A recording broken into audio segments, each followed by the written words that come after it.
మహిళల వస్త్రధారణ గురించి మాట్లాడడం, మహిళ ఇంట్లో ఇలా ఉండాలి, బయటికి వెళ్తే ఇలా ఉండాలి అని రెగ్యులేట్ చేస్తున్నట్టుగా పాఠాలు చెప్పడం, ఇదిగో ఇలాంటి బొమ్మలు గీయడం అంటే మహిళల ఆత్మగౌరవాన్ని దెబ్బతీయడమే, ఇది మనుస్మృతి అని Rahul Gandhi must never be independent.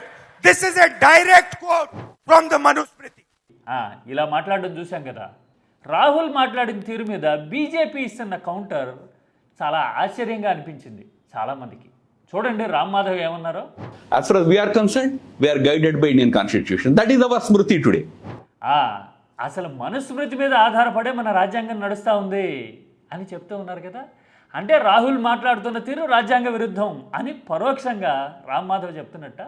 తెలుసు కదా, రామ్ మాధవ్ నితిన్ నబీన్ టీంలోకి రీఎంట్రీ ఇచ్చారు. సంఘ నుంచి మళ్ళీ యాక్టివేట్ అయ్యారు కదా బీజేపీలో. ఆయన ఇప్పుడు ఇలా మాట్లాడడాన్ని ఎలా చూడాలంటారు? ఈ ఇద్దరి ఆర్గ్యుమెంట్స్లో అంటే మహిళల వ్యక్తిగత స్వేచ్ఛను కూడా హరించడం కరెక్ట్ కాదు, అది మనుస్మృతి అని రాహుల్ అంటుంటే, అసలు మనుస్మృతి మీద ఆధారపడే మన రాజ్యాంగం రాశారు, దేశం నడుస్తూ ఉంది అని బీజేపీ అనడాన్ని ఎలా చూడాలి?